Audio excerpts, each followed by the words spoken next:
Next question है हमारा 11-5 और ये। तो देखिए सबसे पहले आपको एक फॉर्मूला पता करना होना चाहिए, v बॉड मास, ठीक है, ये पता होना चाहिए। अगर आप इस टाइप के क्वेश्चन कर रहे हो तो ये चीज़ आपके लिए बहुत ज़रूरी है। इसे बोलते हैं वर्नाकुलम। वर्नाकुलम मतलब होता है बार। जब कभी भी इस तरीके का साइन किसी पे मिलता है उसे हम लोग वर्नाकुलम बोलते हैं या क्या बोलते हैं, वार बोलते हैं, ठीक है ना। तो ये हो गया। बी फॉर होता है ब्रैकेट। क्या होता है, ब्रैकेट। ब्रैकेट मतलब होता है जो ये है। तो ब्रैकेट तीन प्रकार के होते हैं। एक होता है स्मॉल ब्रैकेट मतलब छोटा ब्रैकेट, दूसरा होता है मझला ब्रैकेट, ठीक है, करली ब्रैकेट जिसे बोलते हैं, और एक होता है आपका स्क्वायर ब्रैकेट या जिसे हम लोग बोलते हैं बड़ा ब्रैकेट, ठीक है। तीन प्रकार का। अब इनका यूज जान लो। सबसे पहले हम लोग बार को, जहाँ पे बार होगा वहाँ उसको सॉल्व करेंगे। जैसे यहाँ पे बार था तो हम किसको सॉल्व करेंगे, हम सॉल्व करेंगे इसको, ठीक है। पहले बार को सॉल्व करेंगे, देन उसके बाद हम लोग छोटे वाले ब्रैकेट को। तो सबसे पहले तो मैंने इसे सॉल्व किया, फिर उसके बाद छोटे वाले ब्रैकेट को सॉल्व किया, फिर उसके बाद करली वाले ब्रैकेट को सॉल्व किया, ठीक है, फिर उसके बाद बड़े ब्रैकेट को सॉल्व किया, ठीक है ना। अभी यहाँ पे भी स्मॉल ब्रैकेट तो इसे भी सॉल्व कर सकते हो, ठीक है ना। देन अब देखो ये तो सॉल्व करने की बात आ गई। अब क्या होगा, अब आपको देखना होगा कि ब्रैकेट तो मिल गए। अब ब्रैकेट के बाद क्या करते हैं, ब्रैकेट के बाद हमें ऑफ अगर कहीं मिल गया, ऑफ मतलब होता है का मतलब होता है, अभी भी बताया था मैंने, गुणा, ठीक है। तो गुणा वाला जहां पार्ट मिल जाएगा तो उसे हमें सॉल्व करना पड़ेगा। जैसे 2 का 5, तो 5 दूना 10, यही तो होगा। चलो ये हो गया। नेक्स्ट देखिए अगला पार्ट होता है डिवाइड का। डिवाइड मतलब होता है भाग। कहीं पर भी भाग का चिन्ह दिया हो तो हम सबसे पहले उसे सॉल्व करेंगे, ठीक है। ऐसे ही इसी क्रम के अनुसार हम लोग सॉल्व करते हैं। फिर उसके बाद हम लोग सॉल्व करते हैं मल्टीप्लिकेशन, उसके बाद हम सॉल्व करते हैं एडिशन मतलब जोड़, और उसके बाद घटाव, ठीक है ना। तो इस तरीके से सॉल्व करते हैं। बस ये चीज़ मैं लिखा रहने दे रहा हूँ और इसको सॉल्व करता हूँ। चलिए देखिए सबसे पहले हम लोग बार के पास जाएंगे। बार हमारा कितना दिया है, 11 - देखिए इसके सामने माइनस लगा है, हमें इससे सॉल्व नहीं करना है, इसे हमें प्लस ही कैरी करना है, मतलब इतने पूरे पार्ट को मानकर चलना है। तो 11-5, तो 11-5 मतलब कितना हो गया, 6 हो गया, ठीक।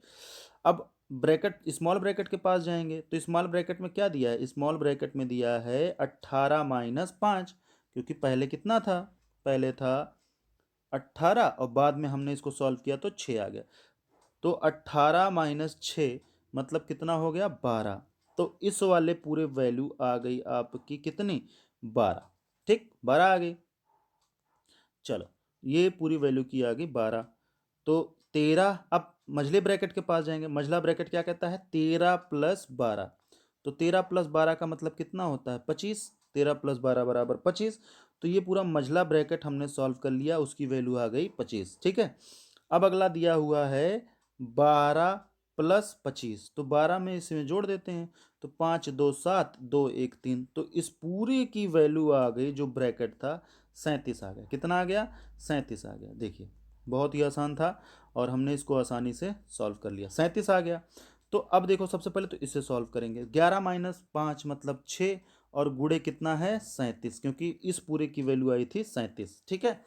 अब इसी को इंटू कर लेंगे। देखिए 6 सते 42 के 2 हासिल 4, 6 त्रिक 18, 4 22। तो आंसर आपका आ गया 3/2। काफ़ी इजी क्वेश्चन था। आई होप चीज़ें आपको क्लियर हो गई होंगी। अगर नहीं समझ में आई है तो कमेंट बॉक्स में ज़रूर एक बार कमेंट कर दीजिएगा, जिससे आपको दोबारा से इस पर पूरी जानकारी दी जा सके, ठीक है। नेक्स्ट क्वेश्चन देखते हैं। नेक्स्ट क्वेश्चन बोल रहा है कि 7 और 13 के बीच कितनी परमेय संख्याएं होंगी। सबसे पहले तो आप ये जान लीजिए परमेय संख्याएं होती क्या हैं, ठीक।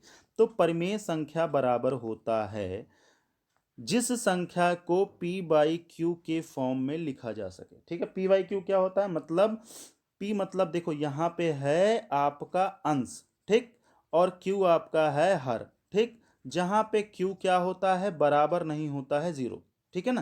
काफ़ी इजी है। इसको अगर आपको समझना है दोबारा रिवाइंड करके देख लीजिएगा, काफ़ी इजी है। परमेय संख्या बराबर हमारा निकल कर आ गया, जिसे हम p/q के फॉर्म में लिख सकते हैं। p/q का मतलब होता है कि ऐसी संख्या जो क्या हो, जो आपका बनाता हो क्या, अंश और हर का फॉर्म। अच्छा एक चीज़ और, कभी कभी क्वेश्चन पूछ लिया जाता है कि क्या 2 आपका परमेय संख्या है कि नहीं। तो 2 आपका परमेय संख्या है कि नहीं है। तो बिल्कुल है। कैसे है देखिए, 2 के नीचे हम 1 मान सकते हैं, क्योंकि 1/2 मतलब 2 ही तो आएगा, मान में कोई परिवर्तन नहीं होगा। तो इसका मतलब ये हुआ कि हम 2 को परिमेय संख्या मान सकते हैं। ठीक है, तो अब कह रहा है 7 और 13। तो देखो 7 और 13 आप कहोगे सर ऐसा है कि 7 के बाद 8 आता है, 8 के बाद आता है आपका 9, 9 के बाद आता है 10, 10 के बाद आता है 11, 11 के बाद आता है 12, 12 के बाद आता है 13। मतलब कितने संख्या हो गए, 1 2 3 4 5, 5 ही संख्या आ रही हैं। तो आंसर तो हमारा 5 होना चाहिए। लेकिन ये आप गलत सोचते हो। क्यों? देखो, मैंने बोला, वो पूछ रहा है क्वेश्चन, आपका क्वेश्चन पूछ रहा है कि परमेय संख्या बताओ। तो परमेय संख्याएं तो क्या किसी संख्याओं के बीच बहुत सी हो सकती है, जैसे देखो 8 और 9 के बीच देख लो, 8.1, 8.2, 8.3, 8.4, 8.5, ये सब भी तो परमेय संख्याएं हैं। अभी तो इतनी ही है, अब इन दोनों के बीच देखोगे तो 8.1, 0, 1, 1, 2, 3, 4 पर बहुत चीजें कर सकते हैं। तो काफी संख्याएं हमको मिल सकती हैं इन सब के बीच। तो हम ये कह सकते हैं कि 7 और 13 के बीच कितनी संख्याएं, अनंत परमेय संख्याएं हो सकती हैं। काफ़ी इजी था। आई होप आपको समझ में आ गया होगा। अब हम लोग देखते हैं अगला क्वेश्चन। अगला क्वेश्चन है हमारा, एक आदमी ने 800 रुपये 10% वार्षिक दर से साधारण ब्याज पर उधार लिया तथा वही धनराशि दूसरे व्यक्ति को चक्रवृद्धि ब्याज की दर से उधार दे दी। 2 वर्ष पश्चात उसके द्वारा प्राप्त धन होगा। देखिए बहुत ही आसान है। कह रहा है 800 रुपये है, तो 800 रुपये ये आपका क्या है, ये आपका है मूलधन। ठीक, मूलधन है।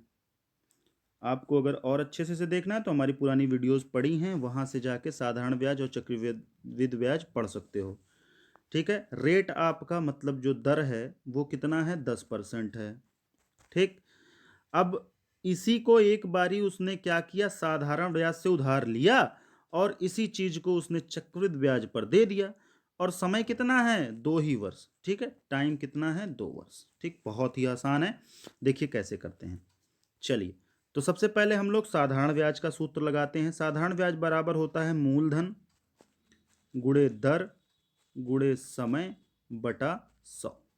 इसे सॉल्व करेंगे तो हमारा आ जाएगा 8 × 10 = 80 और 80 × 160। तो 160 रुपये उसे साधारण ब्याज मिले, 160 रुपये उसे साधारण ब्याज मिल गए। ठीक है, 160 रुपये उसे साधारण ब्याज मिल गया। फिर क्या हुआ, चक्रवृद्धि ब्याज इसी पे निकालेगा। तो चक्रवृद्धि ब्याज बराबर क्या होता है, चक्रवृद्धि ब्याज कैसे होता है, सबसे पहले तो अमाउंट निकाला जाता है। ठीक है, तो अमाउंट कैसे निकलेगा, देखिए अमाउंट बराबर होता है प्रिंसिपल। अमाउंट मतलब होता है पैसा, जो मिश्रधन होता है। मिश्रधन बराबर होता है मूलधन। ठीक है, मूलधन 1 प्लस रेट अपॉन 100 की पावर 2। 2 मतलब समय। अब पी क्या है, पी है आपका 800। ठीक है, 1 प्लस रेट आपका कितना है, रेट मतलब 10% और बटा 100 की भागे 2। तो आपका आ जाएगा 800 गुणे, क्या करोगे, 800 गुणे, देखो 10 से 1 0 से 0 कैंसिल, तो 10 1/10 आएगा। और जब 1/10 आएगा तो इसे सॉल्व करोगे 1/10 को, तो क्या आएगा, देखो इसके नीचे भी 10 लाना पड़ेगा, तो 10 से इसे भी गुणा करना पड़ेगा। तो 10/10 1/10, तो 10 1 11, 11/10 आ जाएगा। ठीक है ना, 11/10 आ जाएगा।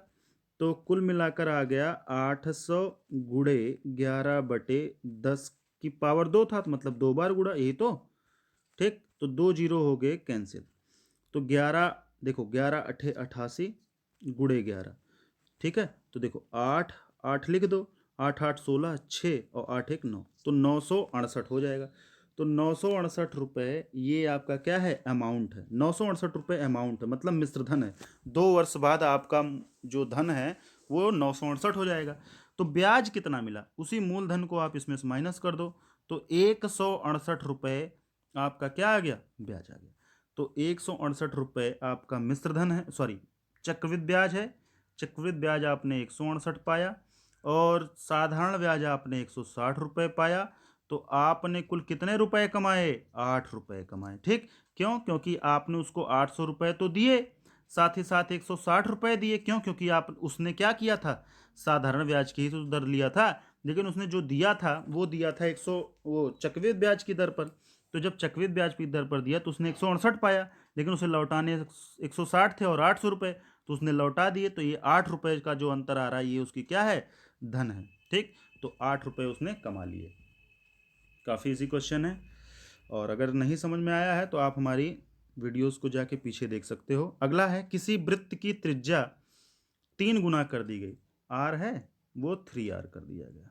ठीक, तो कह रहा है कि जो उसकी नई परिधि है वो पुरानी पद की कितनी। देखिए, नई परिधि और पुरानी परिधि, तो परिधि बराबर होता है 2πr, तो 2πr तो रहेगा, ये पुरानी है। नई क्या हो जाएगी, 2πr, r कितना हो गया, 3r हो गया, तो 3r लिख देंगे। अब 3 दूना 6 हो जाएगा, तो 6πr हो जाएगा, यही तो होगा। अब देखो, कह रहा है 2πr 6πr, 2πr का कितना गुना है, तो भाग दे देते हैं, 6πr बटे 2πr, आर से आर कैंसिल, पाई से पाई से कैंसिल, 2 तिहाई 6, तो कितना गुना आ गया, 3 गुना आ गया आंसर। आंसर कितना आ गया, 3 गुना, 3 ही तो आया, तो 3 गुना हो जाएगा। ठीक है, बहुत ही आसान था। नेक्स्ट है आपका, निम्नलिखित आंकड़ों का माध्य होगा। ठीक है, तो माध्य हमें निकालना है। माध्य निकालने का सूत्र आपको पीछे मैंने बताया भी है, जब मैंने प्रैक्टिस सेट करा रखा है, उसको भी आप देख सकते हो, वो हेल्पफुल होगा आपके लिए। और बहुत ही आसान तरीका था, मैंने बताया था माध्य बराबर क्या बताया था वहाँ पे, तो जो भी रेगुलर स्टूडेंट्स हैं वो उनके लिए तो ये बेनिफिट होगा, क्योंकि उन्होंने प्रीवियस में पढ़ रखा है इसे। चलिए अब देखते हैं माध्य बराबर क्या होता है। तो माध्य बराबर होता है आपका, जितनी राशियां दी गई हैं उन राशियों का क्या, योग। ठीक, जितनी राशियां दी गई इनका सबका योग करो, बटे उन राशियों की संख्या, मतलब कितनी राशियां दी गई हैं वे, मतलब राशियों की संख्या, यही आपका फॉर्मूला है। तो सबसे पहले एडिशन करते हैं, 4 2 6, 4 2 6 और 6 6 12, 4 2 6, 6 6 12, 12 8 20, 20 10 30, 30 10 40, 2 42, 42 10 52 और 4 56, 56 6 62, 62 10 72, 72 8 80 10 90, 90 और 20 हो गया आपका 110। ठीक, इनका एडिशन 110 आ गया, बटे कितनी संख्याएं हैं, 1 2 3, 1 2 3 4 5 6 7 8 9 10, 10 से भाग दे दो इसे। तो जब 10 से आपने इसे भाग दे दिया तो आपका आंसर आ गया 11। तो माध्य आपका कितना है, 11 है। तो ऑप्शन नंबर डी आपका करेक्ट आंसर है। तो दोस्तों, कैसा लगा आपको ये वीडियो, बताइए हमसे। हमें काफ़ी मेहनत की जा रही है आपके ऊपर, और ऐसी ही वीडियोज़ और